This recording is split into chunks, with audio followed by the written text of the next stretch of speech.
Hi everybody, and welcome to episode 38 of Now and Men. I'm Stephen Burrell, and I'm here with my co-host, Sandy Rexton. Hi Sandy. Hi Stephen, hi everybody. Yes, we're back from our short break now. I'm out of mourning for your departure, Stephen, and ready for more conversations about men, masculinities and gender equality. So how are you doing, Stephen? Yes, I'm well, thank you. Yes, I'm settling nicely into life in Australia and my new job as a lecturer at the University of Melbourne. It's a beautiful city, and I'm regularly seeing possums and flying foxes and all sorts of Australian wildlife. Although, of course, it is making recording episodes a little bit more complicated in terms of the time differences. But yeah, all good. How are things with you? I'm fine, Stephen. Green with envy, possum free, but otherwise fine. So, and we hope everything's all right with all our listeners as well. But we should probably move on to today's episode, where we're talking about working with men and boys and how engaging with discomforting emotions can play a role in helping to challenge violence and abuse. And we're here with Nate Eisenstadt, Dr Nate Eisenstadt, who's a senior research associate at the University of Bristol in the UK in their medical school's domestic violence and health group. And he's also co-director of Kindling Interventions, which delivers bystander leadership programs for violence prevention, equality and diversity. Yeah, so thank you so much for joining us today, Nate. It's great to have you with us. Hi, it's great to be here. Thank you. Yeah, so perhaps to start off with, could you perhaps tell us a little bit about the kind of bystander intervention training you're doing with Kindling Interventions? And perhaps for those listeners who might not know about it, could you tell us what you mean as well by bystander intervention? Sure thing. So I guess we're all bystanders at many points in our lives. We're bystanders when we witness something occur or when someone discloses to us that something has happened to them. So crucially, we're not the wrongdoer and we're not the recipient, the victim of harm, perhaps in that situation. And I guess for me, there's a few things that are really interesting about the bystander approach. So it's this idea that we can intervene in low-level situations to prevent kind of higher-level harms. So if we think, because often we might think that, or people might say, oh, it's only a joke, it's only a comment. I don't really think that way. Why does it matter? So if we're thinking about this in terms of low-level sexism, we know that when somebody says something harmful, someone says, let's say a sexist joke, sexist bit of banter, even if those two people don't really hold those attitudes and beliefs, the next person, perhaps overhearing that, let's say it's in a pub, let's say it's in a locker room, the next person overhearing that does hold those beliefs misperceives the norm when nobody calls it out. So that person thinks, oh, everybody thinks like me. And that empowers them to take it further. So for us, particularly working with men and boys, it's a nice way of responding to that. Look, I know maybe you don't think this way, you wouldn't want this to happen, but when you do that, it empowers other people to take it further, and that can be a real light bulb moment. And I guess it's an approach to culture change. So one way to think about it is, let's say we're in a room and someone says something harmful and no one calls it out. So similar kind of situation. Most of the time, the actual norm is good. So it's only a small minority of people who are doing the harmful thing. But other people are looking around, not seeing anyone else intervene, and then kind of wanting to do something, but because no one's doing anything, you get this kind of false consensus. And this false consensus is everyone else thinks it's okay, therefore I won't act. And that's this thing that encourages the wrongdoer. So, yeah, I guess a kind of third dimension of it is that I particularly like is that we're approaching people not saying you're a potential perpetrator, you're at risk of causing harm. We're saying to people, everybody has the opportunity in their lives at many different points to do something really positive. So especially if we're working with men and boys who may feel, when they're hearing about statistics around prevalence of gender-based violence. Oh, why are we always under the microscope? This kind of thing. It's like, actually, we all have an opportunity to do something really good. So you're appealing to the best in people, and I think that's a really powerful approach. So you asked me kind of what is it? So it's about training people to intervene skillfully in these low-level situations to prevent the higher-level harms, and what we're doing. I think it all really stems from the work that Rachel Fenton and Helen Mott did for Public Health England in 2014, which was a evidence review for the effectiveness of bystander intervention training and approaches in the higher education sector. And through that project, they set up something called the Intervention Initiative at the University of the West of England. And that was being delivered. At the time, I'd recently finished my PhD, and I was volunteering on a domestic abuse perpetrator program, and I'd kind of moved into domestic abuse research and came on board as a facilitator of that. And so Rachel's coming from a law background. I'm coming from a kind of anti-oppressive pedagogy, social movements background. So quite different approaches to how you engage people in the room. And we started working together, and there's kind of a creative friction and a creative synergy. And so we collaborated with Exeter City Football Club on something called Football Onside, which was a bystander intervention program specifically for use in football and sport. So around tackling those kind of locker room cultures, and upskilling coaches in particular to intervene in those low-level situations. And we didn't really, it kind of happened organically. We didn't kind of have the intention of setting up an organization. We did that project, and then people started coming and saying, can you do some training for us?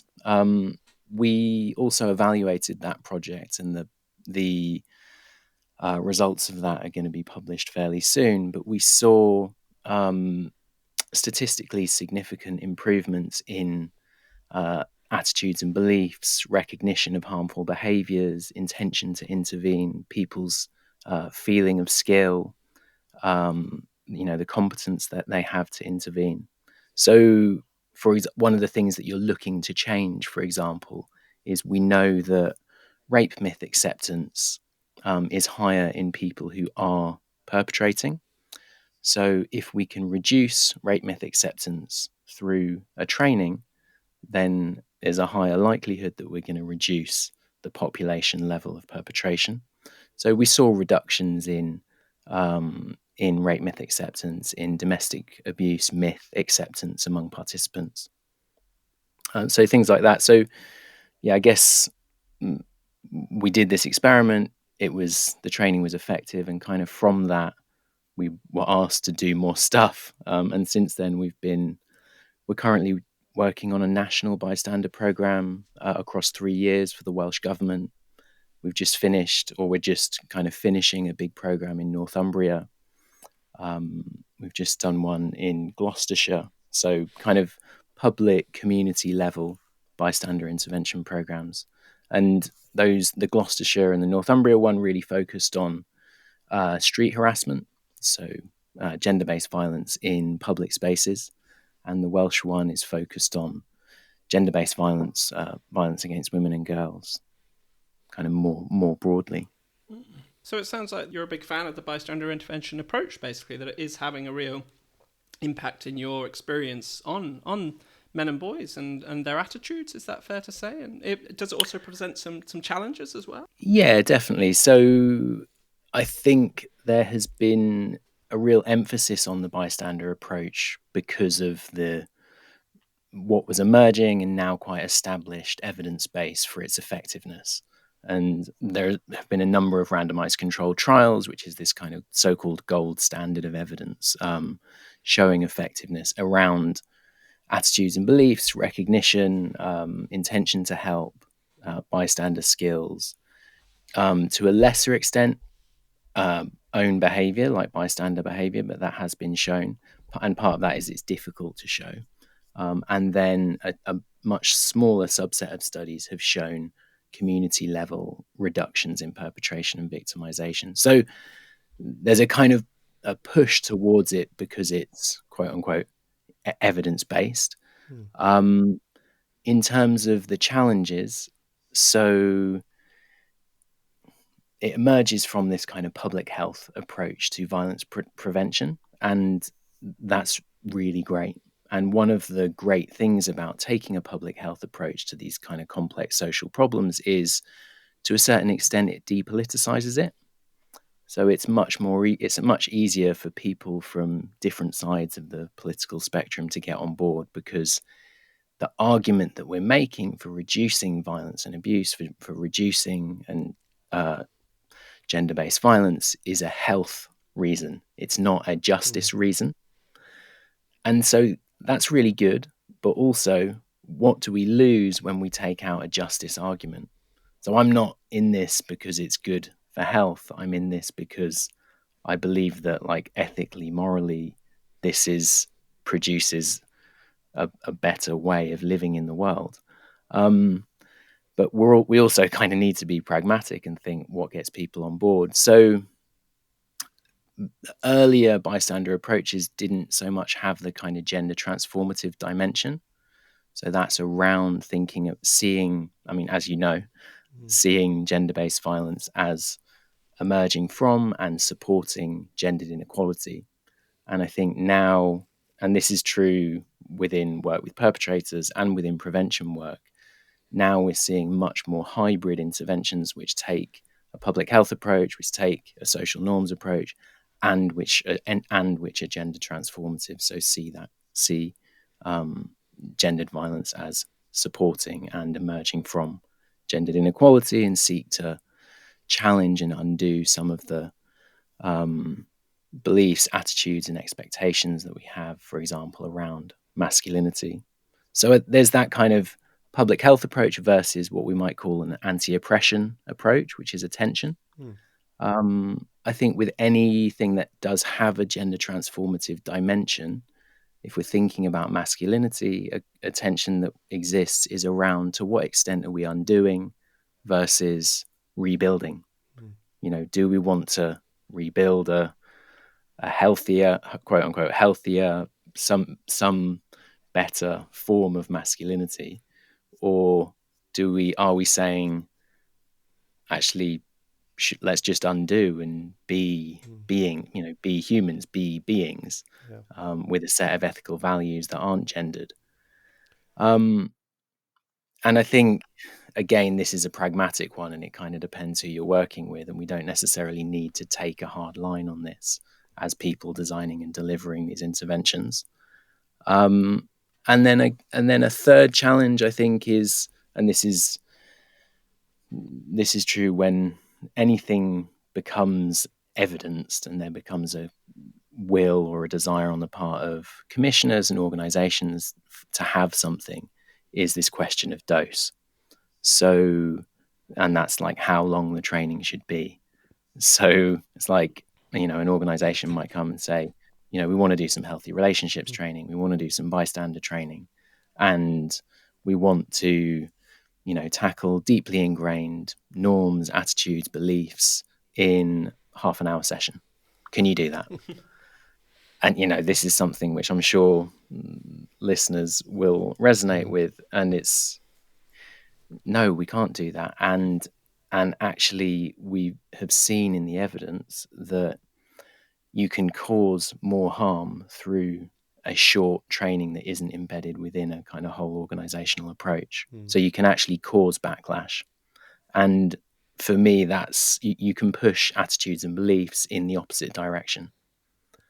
And I think my theory on the reason for that is around discomfort.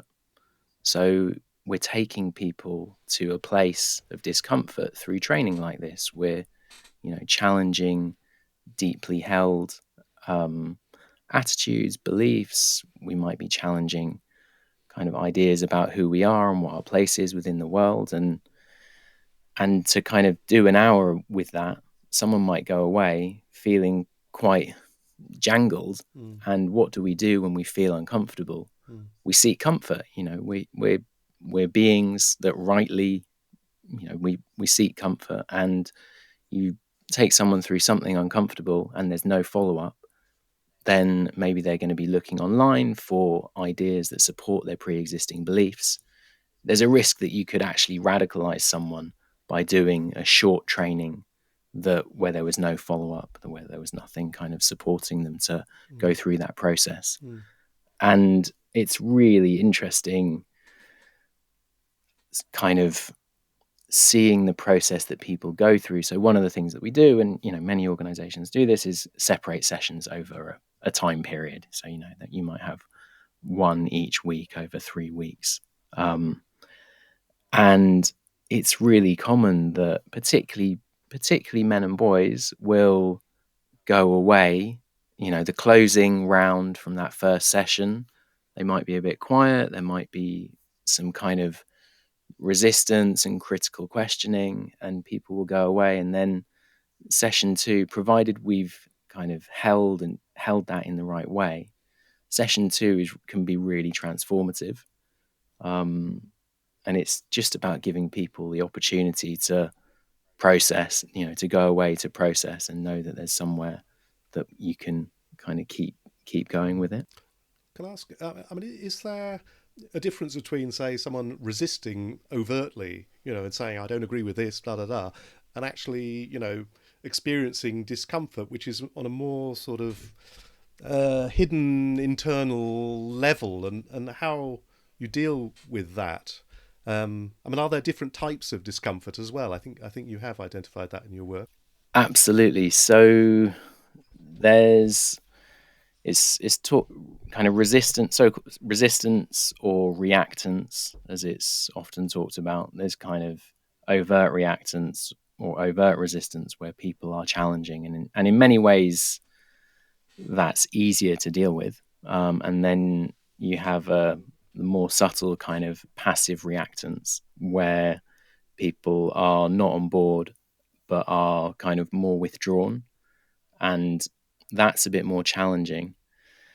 In terms of the discomfort, I've identified 2 different kinds of discomfort that people experience, but I guess, or rather 2 different approaches to discomfort. But I guess maybe it's helpful to just talk about think about what we're talking about. So when we're talking to people of all genders about the prevalence of gender-based violence, for example, the role that men and boys play in not calling that out, in upholding the systems that enable and legitimize that to take place, there can be a number of emotions going on. So, firstly, hearing about another person's pain is painful, and that's empathy, and we, all of us, as I said earlier, seek to avoid discomfort and seek out comfort, and empathizing with another person does produce that response. So, but for men and boys in particular, I guess there can be a few different things going on. So there can be a fear of material or symbolic losses associated with increased gender equality.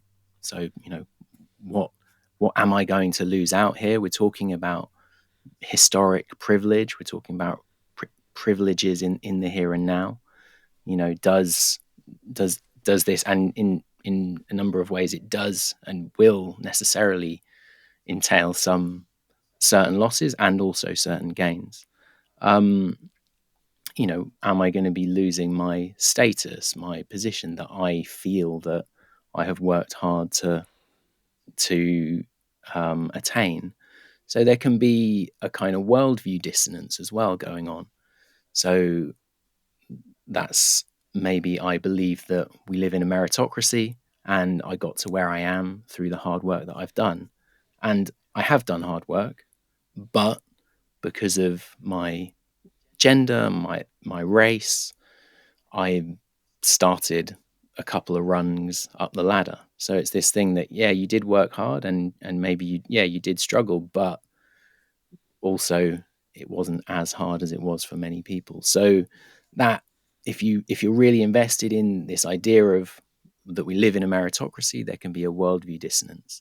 There can be identity dissonance. So, what is my role in the world? If I'm someone who's very invested in my identity as a man and invested in certain ideas around what the role or place of a man is in the world, there can be a kind of self-view or identity dissonance. If I think of myself, and most of us do, think of myself as a good person, and I'm hearing these things, many people will experience feelings of shame, feelings of guilt, which can be really challenging to hold in the room. And so I guess it's this thing of taking responsibility for harm is necessarily uncomfortable.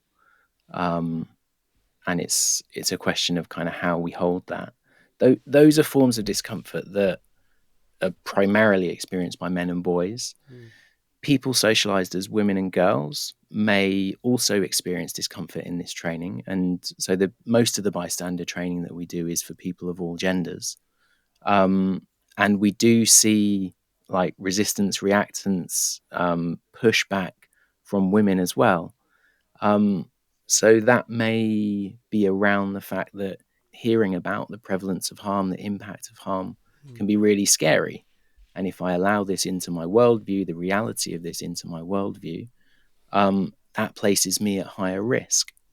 So we might see expressions of resistance along the lines of, well, what was she wearing? What had she had to drink? The kind of classic rape and sexual assault myths, what Shaver refers to as defensive attribution. So if I can defensively attribute guilt to the victim, if I can blame the victim, then that means that I am less at risk of this terrible thing, because all I have to do is follow these rules and then it won't happen to me. So it's a form of resistance that emerges from discomfort, but it affects people of different genders in different ways. How do you respond to discomfort as a facilitator? And presumably, there's a high level of skill needed to identify what's going on and to respond to it, either by, engaging with it or avoiding it, or how do you deal with this issue? Absolutely. So I think one of the things I want to say is that so I am a facilitator and a researcher, and as a researcher, it's really easy to observe groups, to observe facilitators, and take some notes, watch the videos and think, oh, I would have done this, or they just victim blamed there, they just colluded there, they should have done this. And when it's when you're in the moment, when you're experiencing that discomfort, it's really, really challenging. So I think a caveat to everything that I'm going to say is that this is what I aspire to do. This is what we train our facilitators to try and do, but none of us do it perfectly. And as facilitators, we're treading this line between rapport building and collusion, whether we're working with perpetrators of domestic abuse or whether we're working on prevention with whole population. In order to kind of bring people along, you need to build rapport, and at the same time it's so easy to collude. So those are caveats. I think the big takeaway for meeting what might be called backlash, resistance, discomfort in the room is not jumping in with the alternative facts. So it's so tempting when someone says something, let's say is expressing a rape myth, is expressing a sexual assault myth, to just come in with the alternative rational facts of why they're wrong. What's going to happen to that person if we think, they're already experiencing discomfort, they're already experiencing maybe there's some fear, maybe there's some guilt. We're going to come in with the alternative facts and say, no, you're wrong, essentially making them feel ashamed in front of the rest of the group for thinking that way. So I think the first thing is to request clarification, just to check that the person is actually resisting. So we know that teachers, for example, tend to read the expressions of children of color as more confrontational than expressions in the room of white children. So we know that our pre-existing stereotypes, biases that we bring with us encourage us to read people's behavior and speech acts in particular ways. So it's kind of checking our own interpretation first. Would you be willing to tell me a bit more about this? Maybe asking, has this affected someone in your life, a friend or a family member? So just kind of requesting a bit more information to check that what's going on. You're also showing some interest in that person, and you're not just jumping straight in. The next thing is trying to connect. So when people feel othered by us, they are much less likely to take on board new information. So we know that there's been some really interesting research by Kaplan et al. Around the degree to which, when we feel that our identity is under threat, it activates the same neurophysiological processes as when our physical body is under threat. So when our physical body is under threat, activates the fight or flight mechanism. And they have shown that when our identity is under threat, so my identity is a man, my identity is a good person, when I feel that that's under threat, when I'm put in the other category, then it activates my fight or flight, and that means I'm just not in a place where I'm going to be able to hear the rational facts. So as you can bombard me with as many facts that are right as you want, but it's not going to go in. So this is where the real work is, connecting, demonstrating non-judgment. I hear you. I understand what you're saying. Thanks for raising this. It takes a lot of courage to raise this in this group setting. This is an important one for us to think about. And I think for us as practitioners, as teachers, it's reminding ourselves that these things, that these kind of tests, that we read as resistance, it gives us an opportunity to better explain that there may be other people in the room who are thinking this way, but they don't feel able to say so. So the sort of resisting student or the resisting participant is really giving us this opportunity to have a transformative learning moment.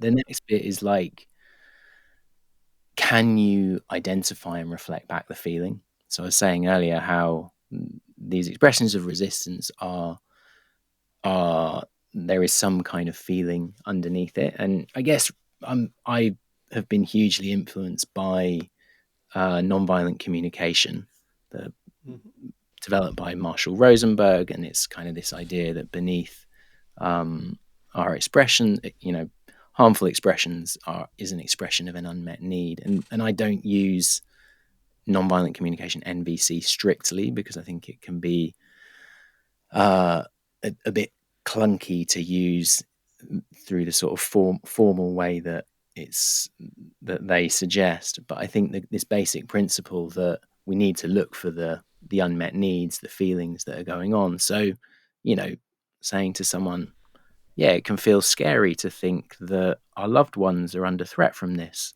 It can feel like you're being put in a box with the bad people when you hear all these statistics. Maybe you feel like you're being unfairly judged.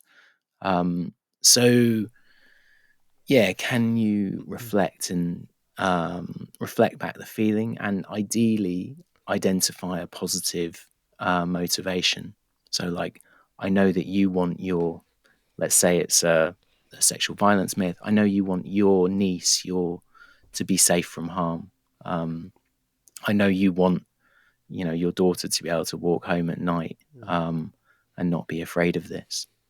And then, once we've connected, identified the feeling, identified a positive motivation, it's then finally that we will introduce some alternative information. So, when we say these things, it makes it harder for victims to come forward. So crucially, you're bringing in the alternative information, but it's not a set of statistics. It's what's the impact. Although I know you're joking, when people who do hold those attitudes hear that, it makes them more likely to go on to perpetrate. So it's really thinking about, what's the impact of this, not is it right or wrong? Because getting into this, you're right and you're wrong, it just encourages people to dig their heels in. It's a fascinating process that you go through there as a facilitator and trying to sort of guide the individual and the group. I mean, you've got to have a bit of time within sessions to do that. But maybe this is a sort of key moment within a session where this issue raises itself, and you think this is the point when actually, this individual is going to learn the most if we really go deep in this. Is that right? Absolutely. I mean, it's another tension that you're treading. Like, what does it mean to get through the content? And should we park this and like get through the slides, or actually is this the learning moment that's important for it to happen today? And every facilitator, every teacher will make a call on that in the moment. But I think dealing with this well is really, really important, and it demonstrates to those other participants who might be feeling similarly that actually it's okay to raise this alternative viewpoint. And it models a way of, for those people who already agree, it models a way of bringing other people on board. Well, I guess there could be risks as well with engaging with it, that you get embroiled too much in it, you can't get out the other end of it. So it comes down to a high level of skill and judgment on the part of facilitators. Yeah, absolutely. And I mean, I think particularly in the world of domestic violence intervention, domestic abuse intervention, it's such a highly skilled profession. It's such a highly skilled thing to do, and it's so poorly remunerated for what it is. When you think about the skill level, when you think about the social importance of the work that these people are doing, and also when you think about the risk level, because sidestepping the bystander stuff, the prevention stuff, if you're working in the domestic violence context, if that man is going away from that session feeling uncomfortable, we also need to think, what are the risks to the partner, what are the risks to the children of that person going away, that feeling that way. So in those facilitators tread that line between kind of collusion and rapport building. It's the stakes are even higher. And presumably also as a facilitator, it can make you feel very uncomfortable too.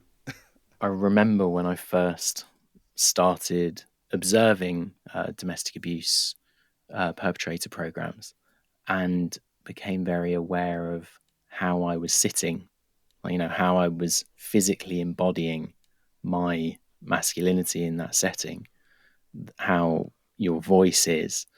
We did a study where we analysed the videos of facilitators delivering the pilot of the randomised controlled trial of a domestic abuse perpetrator program that we're currently working on. And in that study, we saw different responses to different kinds of discomfort. And those different responses, I think, really correlate to the degree to which facilitators themselves felt uncomfortable. So there was a kind of group of kinds of discomfort that were quite welcome, that facilitators felt quite comfortable with.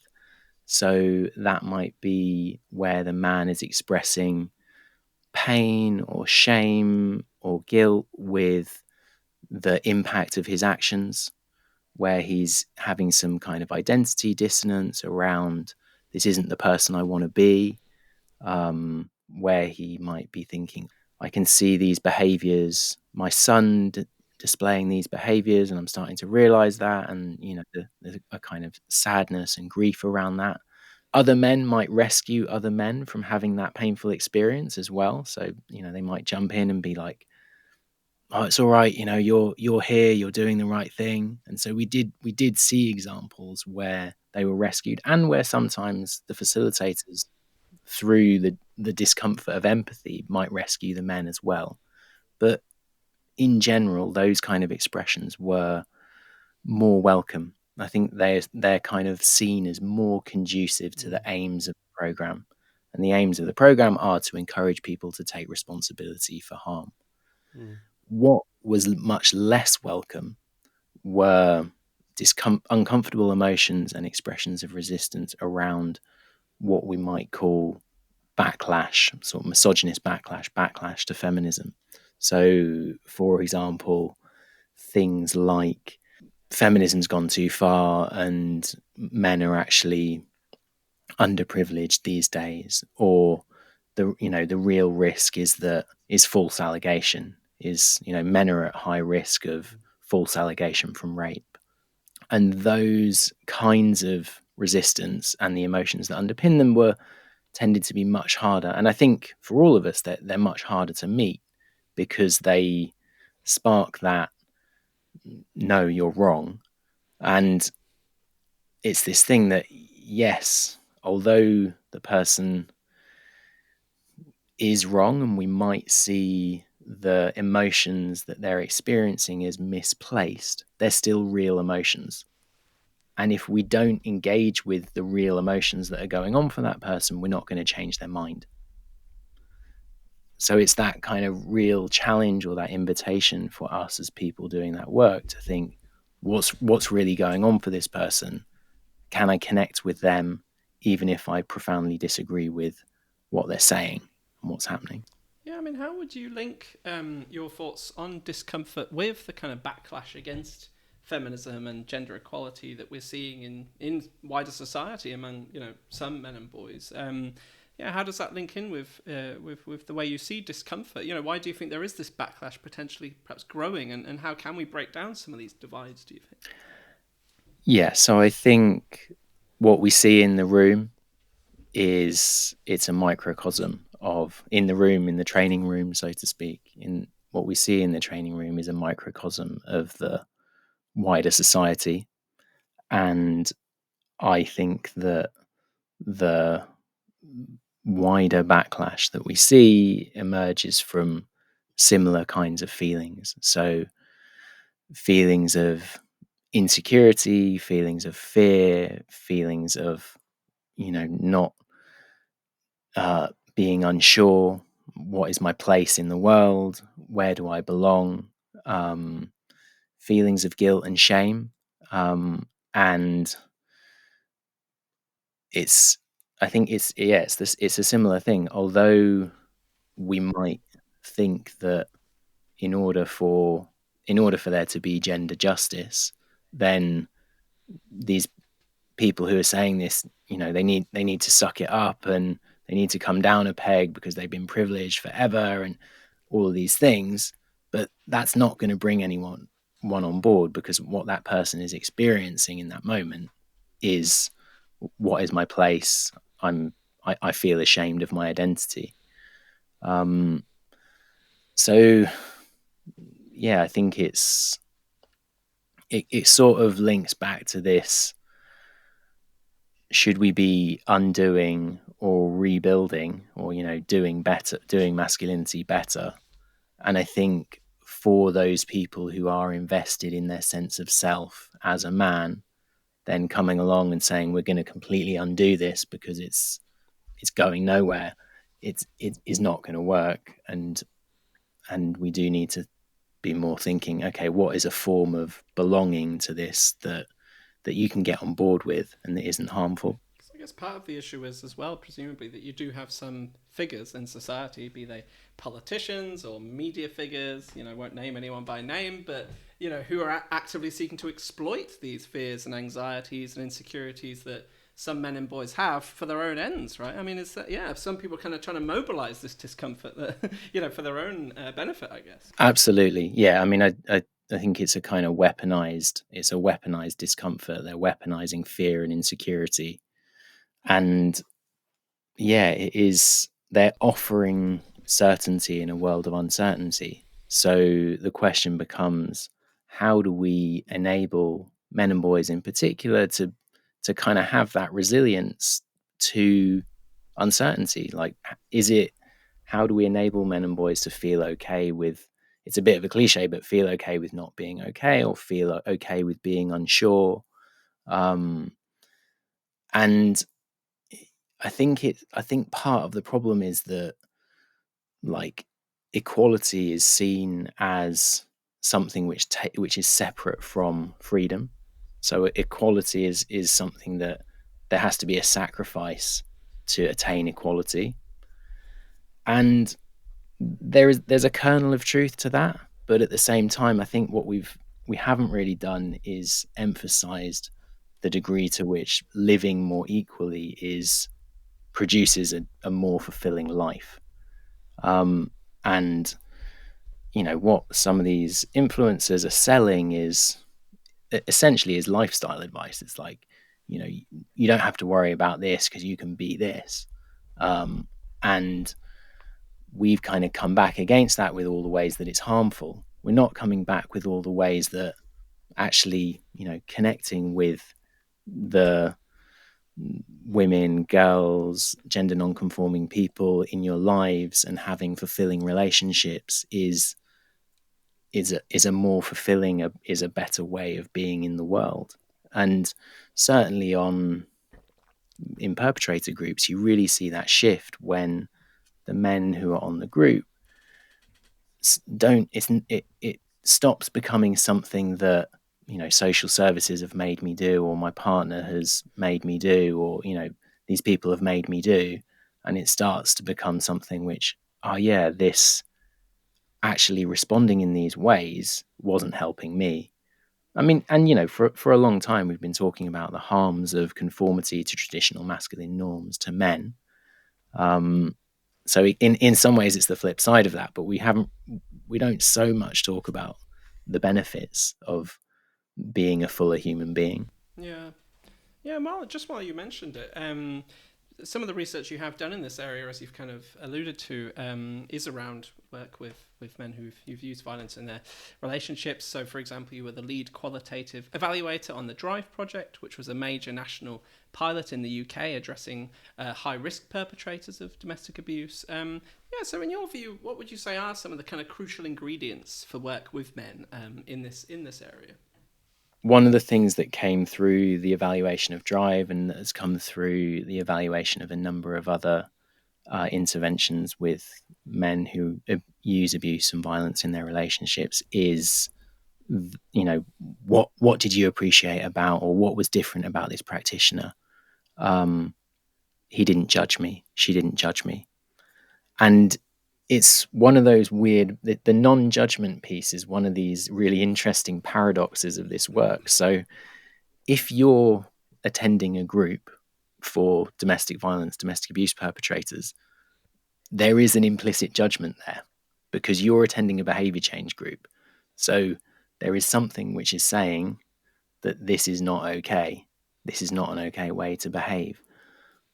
But at the same time, the practitioners need to kind of engage with that person non-judgmentally. So it's about that separation between judgment of the person and judgment of the behavior. So I think non-judgment is one, which is absolutely critical. Another one, and this was a tricky one for me, I think, is this line, the combination of compulsion and voluntarism. So I kind of came to this work through involvement in social movement anarchist organising. My PhD was in contemporary anarchist practices, and so anarchists reject police and punishment as a route to justice, and have a belief in the universal possibility of transformation. So that means that everyone is able to change. And if you reject police and punishment as a route to justice, and you reject kind of authority as the source of ethics, then you have to figure out ways of responding to harm within communities, that actually transform the wrongdoer and do justice to survivors. And so often within that kind of ethical framework, a behavior change has to be completely voluntary. Yeah, so if you want someone to change, that person has to be on board with it. And social movements are very reticent about compelling someone to change. Similarly, within the domestic violence and domestic abuse sector, there's been a kind of reticence around compulsion to attend programs. So, for example, programs through probation, where people are compelled through like legal mechanisms to attend a program, because a number of people have thought that you're just kind of jumping through hoops and not actually changing. And I think Drive was really interesting. So the Drive project was a one-to-one intervention with high-risk perpetrators of domestic abuse that involved kind of detailed one-to-one case management with that person, and then kind of multi-agency work around to kind of compel them to engage in certain ways. So that might be that their engagement is written into their license agreement on probation. It might be that it's written into the child protection plan. There are a number of ways in which they're kind of compelled to be in the room. So for someone coming from a much more like anti-state approach background, I felt a lot of reticence and discomfort around mobilizing these mechanisms to compel someone to attend. I think what was really interesting for us was that those people who were compelled in some way reported their engagement as if it were completely voluntary. And that's a real testament to the skill of the practitioners in the room. But I think it also speaks to this thing of none of us want to change. You know, we all have habits that could be changed, that we all could do things in our lives better, and changing our habits is really difficult. And changing those harmful habits involves a degree of discomfort, and it's almost like in order to shift from one to the other, to shift from an unhealthy to a healthy habit, the discomfort of being where you are right now has to outweigh the discomfort of changing. And so I think for grassroots approaches to behavior change, we need to think about what are our mechanisms. We do need to compel people to a certain degree, and it's one of these things where it's another productive tension, and straight compulsion is never going to change anyone, but most people are not going to change where it's purely voluntary. So it's thinking about how we combine the two. Yeah, there's some extraordinary tensions in there, but fascinating to hear you talk about this work and some of the sort of depth to it as well. And I feel myself thinking, some listeners are going to say, well, you mentioned that phrase, a rejection of police and punishment. In a way, you've explained what you mean, but I wondered if you want to say a bit more about that, because, I think most people out there probably have very little connection with, ideas around anarchism, to be honest. And actually, maybe there are some ways in which it is helpful to us. So perhaps you could just say a little bit about that. Yeah, sure. So anarchists reject police and punishment on kind of two core grounds. One is pragmatic, which is that punishment doesn't reduce recidivism. so it doesn't stop people from doing the harm. So for that reason, it's not a really a rational approach to reduction of social harm. And then the other is more an ethical ground, that it causes more harm, so that through putting people in prisons, we're not transforming them. We're harming those people. We're not necessarily cultivating a restorative approach, so it doesn't necessarily encourage that person to take responsibility for what they've done. Victims and survivors of different crimes will want different things, and what justice means to them really, really varies. But one of the things that kind of often that stands out is that the wrongdoer, that the perpetrator recognizes what they've done, and punishment doesn't cultivate that. So interestingly, ostensibly, or majority white Euro-American anarchist organizing has drawn quite heavily on ostensibly women of color led and queer anti-violence organizing, predominantly in the US, around these ideas of transformative justice. And part of the reason for that is the critique of the harms caused by police and punishment. So if we think about the disproportionate incarceration of Black men and the desire within communities of color to not incarcerate more men, more Black men, there have been the kind of development of what's called community accountability. So thinking about how we can do justice around gender-based violence in grassroots ways. So these are these kind of community accountability processes. I feel we could probably have a whole other podcast on that, but it's very interesting to hear you talk about, what else is going on, which you don't really hear about so much as well, when, the dominant narrative seems to be just about punishment, and pretty much nothing else. So, because I was also thinking in terms of, anarchist practice, maybe under COVID, we saw a sort of mushrooming of self-help type schemes and food distribution projects and so on and so forth. And that also draws on anarchist thinking, doesn't it? I mean, these were non-state initiatives. Hugely, yeah. So, I mean, I think one way of thinking about anarchism is this belief in human capacity to self-organize. And one of the things that we're told is that in the absence of authority, in the absence of a state, that there will be a war of all against all, and it'll be survival of the fittest. And actually, when we look at what has happened historically in a number of different situations, we look at hurricane situations, we look at COVID, where the state isn't meeting the need, people self-organize. People can do this. So yeah, and I think the COVID food distribution networks are a really excellent example of that. Well, again, we could talk further about it, but I think we probably should stop there. We've come to the end of our time, really. But I just want to say thank you so much for coming on and talking about all these ideas and issues in such an interesting way. It's been great to talk to you. Thank you. No, it's been an absolute pleasure. Yeah, so great to listen to you. Thank you so much, Nate. It's much appreciated. Thank you. Take care.